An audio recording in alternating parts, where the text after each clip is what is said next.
Hello everyone. Our today's topic is ordinance making power of the president and governor, and the second topic is आपका pardoning power of the president and the governor. Ordinance making power जो है आपकी वो deal करती है president के बारे में. अगर हम बात करें तो आर्टिकल 123 से, एंड गवर्नर के केस में अगर हम बात करें तो ordinance making power deals with 213 article of the governor. तो देखिए आपकी ऑर्डिनेंस पावर होती क्या है. देखिए ऑर्डिनेंस मेकिंग पावर क्या होती है आपकी.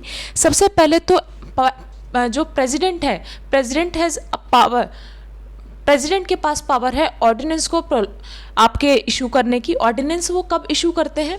सबसे पहले प्रेसिडेंट आपके ऑर्डिनेंस को इशू करते हैं कब?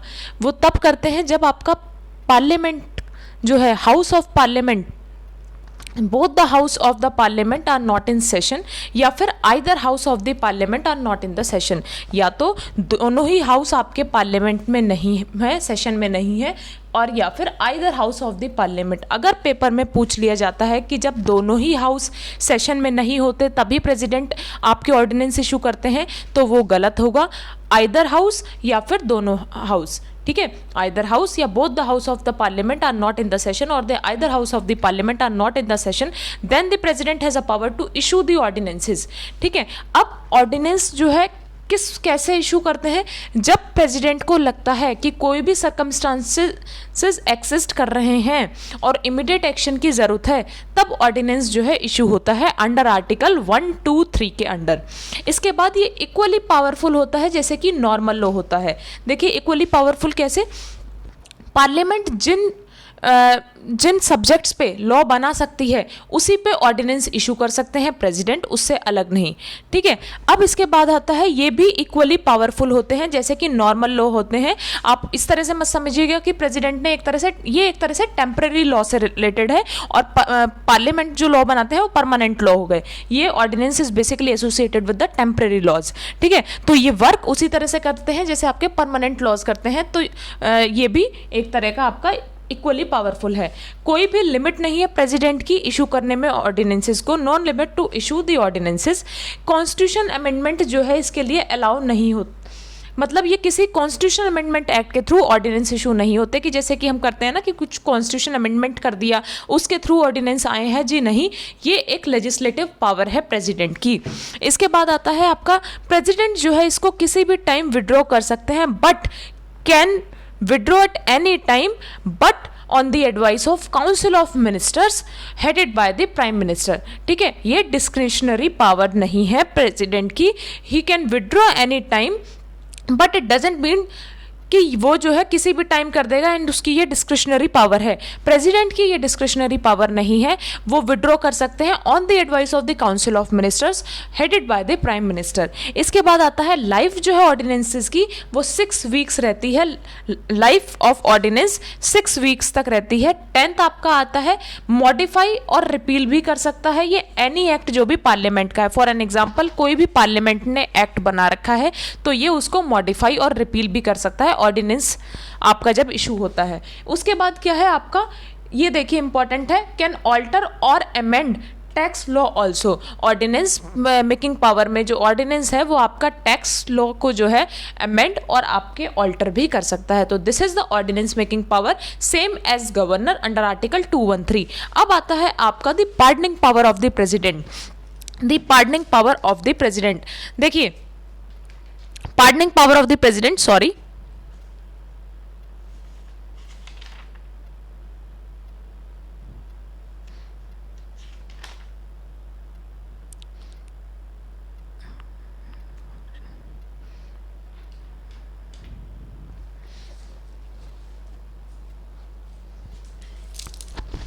एक चीज़ और है आपकी इंपॉर्टेंट, आई होप आपने ये उतार लिया हो, क्योंकि जो बुक में दे रखा है ना वो बहुत डिफिकल्ट दे रखा है. यहाँ मैंने जो आपको पढ़ा है बहुत इजी वे में पढ़ाया है. तो ऑर्डिनेंस मेकिंग पावर आपका क्या है? ऑर्डिनेंस मेकिंग पावर सबसे पहले प्रेसिडेंट जो है ऑर्डिनेंस पावर के लिए एम्पावर होते हैं. उसके बाद ये किस वजह से किया जाता है कि जब both the house of the parliament are not in the session और either house of the parliament is not in the session. इसके बाद किस वजह से, जब कोई भी सर्कमस्टेंसेस एग्जिस्ट होते हैं और प्रेसिडेंट को लगता है कि इमीडिएट एक्शन की जरूरत है, तब आपकी ऑर्डिनेंस पावर को जो है वो यूज करते हैं. इसके बाद लाइफ ऑफ ऑर्डिनेंस क्या होती है? 6 वीक्स. ठीक है, with in the reassembly of both the houses. उसके बाद आता है आपका इक्वली पावरफुल है एज अ नॉर्मल लॉ। उसके बाद can withdraw at any time by the president but on the advice of the council of minister headed by the prime minister. इसके बाद आता है कैन ऑल्टर और रिपील द पार्लियामेंट एक्ट, जो parliament act बनाती है या फिर लॉ बनाती है उनको भी ये रिपील और मॉडिफाई कर सकते हैं। उसके बाद can also alter and amend the tax law. ठीक है, इसके बाद आता है आपका, अब एक इंपॉर्टेंट चीज़ है, देखिए जिस तरह से हमने एग्जाम का पैटर्न देखा है अभी, यूपीपीसीएस का देख लीजिए, आपकी कॉन्स्टिट्यूशन अमेंडमेंट एक्ट के बारे में भी पूछा गया था।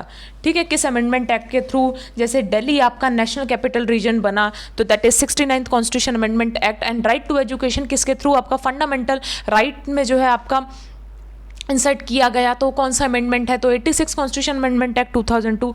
अगर हम इस तरह से देखते हुए चलें, पेपर का आगे आगे पैटर्न इसी तरह से अगर आता है तो हम अपने आप को प्रिपेयर करते हैं।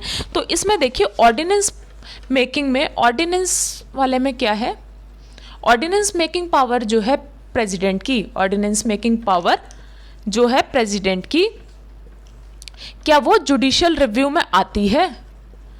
तो देखिए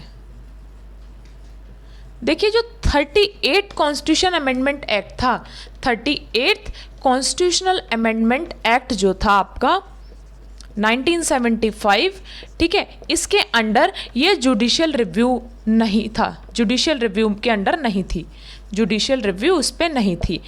बट 44 कॉन्स्टिट्यूशन अमेंडमेंट एक्ट के थ्रू, कॉन्स्टिट्यूशन अमेंडमेंट एक्ट के थ्रू जुडिशियल रिव्यू के अंडर में है। तो यस, जुडिशियल रिव्यू के अंडर में है 44 कॉन्स्टिट्यूशन अमेंडमेंट एक्ट के थ्रू। क्वेश्चन आपका इस तरह से आ सकता है, किस अमेंडमेंट, कॉन्स्टिट्यूशन अमेंडमेंट एक्ट को रिप्लेस करके जुडिशियल रिव्यू में ये आया है? तो 38 कॉन्स्टिट्यूशन अमेंडमेंट एक्ट 1975 को रिप्लेस करके 44 कॉन्स्टिट्यूशन अमेंडमेंट आया कि ये जुडिशियल रिव्यू में आती है ऑर्डिनेंस मेकिंग पावर। अब आता है आपका, अब आती है आपकी article 72, important article, deals with the pardoning power of the president, pardoning power of the president.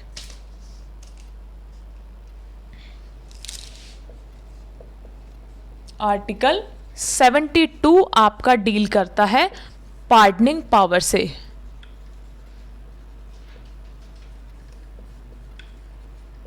और अगर इसमें हम बात करें गवर्नर की, तो गवर्नर की ये पार्डनिंग पावर आती है अंडर आर्टिकल 161। आर्टिकल्स भी इंपॉर्टेंट हैं, जो वो मैं जिन पे मैं सर्कल करती जा रही हूँ वो आप याद रखिएगा, 72 and article 161 in case of the governor. इसके बाद पार्डनिंग पावर आपकी इंक्लूड क्या क्या करती है? एक तो पार्डन, इसकी मैं आपको बहुत सिंपल ट्रिक बताऊंगी, एक कम्यूटेशन, कम्यूटेशन,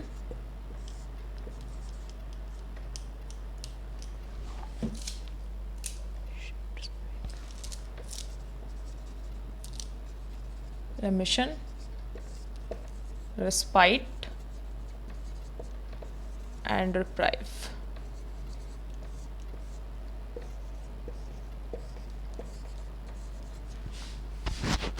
One second।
देखिए आप उसमें पढ़ेंगे, बुक में, लक्ष्मीकांत की बुक में पढ़ते हैं तो आपको इतना इजी वे में नहीं समझ में आएगा, लेकिन यहाँ पर देखिए अब जो मैं आपको बताऊंगी इम्पॉर्टेंट है और आपको याद रखने में भी आसानी होगी। तो सबसे पहले आता है आर्टिकल 72 जो है हमारा, वो डील करता है प्रेसिडेंट की पार्डनिंग पावर से, और यही अगर हम गवर्नर के बारे में बात करें तो 161 article deals with the pardoning power of the governor.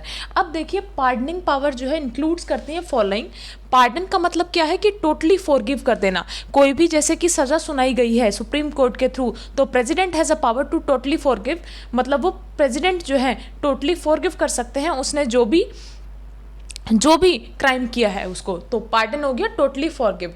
Commutation में क्या हो गया, जो भी जैसे कि हार्ड पनिशमेंट दी हुई है, फॉर एन एग्जांपल उसको 12 साल की सज़ा दी गई है तो उसको लाइटर पनिशमेंट, मतलब हार्ड पनिशमेंट को लाइटर पनिशमेंट में कन्वर्ट कर देना।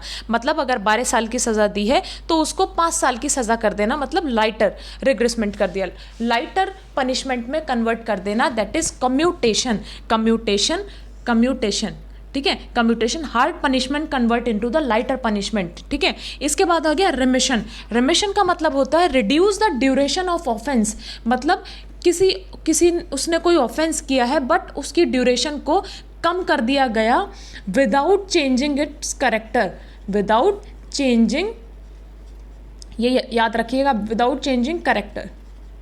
ठीक है, मतलब कि अगर जो है किसी ने मर्डर किया है और उसको जो है 25 साल, मतलब उसको अगर 10 साल की सज़ा हो गई, ठीक है, और उसको उन्होंने क्या किया, उसको उन्होंने जो है मर्डर की ही सज़ा रहने दी, लेकिन उसको क्या किया 7 साल का कर दिया, मतलब उसका जो ड्यूरेशन है, टाइम पीरियड जो है उसको रिड्यूस कर दिया, तो वो आपका रिमिशन कहलाएगा। Reduce the duration of the offence without changing it's character, मतलब किसी ने अगर मर्डर किया है तो उसके ऊपर यही क्राइम तो उसने वही किया है, बट अगर उसको 10 साल की सज़ा हुई है तो 7 साल की सज़ा कर देना, मतलब उसका टाइम पीरियड रिड्यूस कर देना। रिस्पाइट करना मतलब लेसर सेंटेंस एक तरह से। किसके केस में, जब अगर कोई फिजिकल डिसेबिलिटी है किसी पर्सन को, या फिर कोई वुमेन प्रेग्नेंट है, ठीक है, तो उसकी सेंटेंस को लेसर कर देना। रिप्राइव का मतलब क्या है आपका, रिप्राइव का मतलब है कि किसी ने क्राइम किया है तो उस पर स्टे लगा देना, मतलब अभी उस पर कुछ नहीं बोलना, स्टे फॉर सम टाइम। तो ये आपका था pardoning power of the president. अब देखिए जैसे प्रेसिडेंट के पास डेथ को पार्डन करने का पावर है, तो गवर्नर को जो है डेथ को पार्डन करने की पावर नहीं है। तो इसमें डिफरेंस यही है कि गवर्नर जो है डेथ की अगर कोई पेनल्टी सुनाते हैं सुप्रीम कोर्ट या हाई कोर्ट, तो गवर्नर जो है क्या कर सकते हैं, गवर्नर पार्डन नहीं कर सकते, मतलब टोटली फॉरगिव वो नहीं कर सकते। बाकी जो है आपका रिमिशन, रिस्पाइट, कम्यूटेशन वो ये कर सकते हैं। तो ये आपका कंप्लीट चैप्टर हुआ प्रेसिडेंट का। नेक्स्ट चैप्टर और next topic will be vice president of India, vice president पढ़ेंगे। उसके बाद जो आपका चैप्टर आएगा वो आएगा directive principle and state policies. उसको हम बहुत अच्छे से पढ़ेंगे, एक एक प्रिंसिपल हम अच्छे से पढ़ेंगे, और कौन कौन से जो आपके एक्ट, कॉन्स्टिट्यूशन अमेंडमेंट एक्ट हैं जिनके थ्रू कौन कौन सी चीज़ें ऐड हुई हैं डीपीएसपी में, वो भी हम अच्छे से पढ़ेंगे, क्योंकि क्वेश्चन आने वाले जो आपके एग्जाम्स आएंगे, जैसे 2023 का आपका पीसीएस का आता है, आईएएस का आता है, तो क्वेश्चन पूछ लिया जा सकता है। तो उसी हिसाब से हम अपने आप को प्रिपेयर करके चलेंगे। तब तक के लिए थैंक यू सो मच, और आप अच्छे से पढ़ते रहिए। Thank you.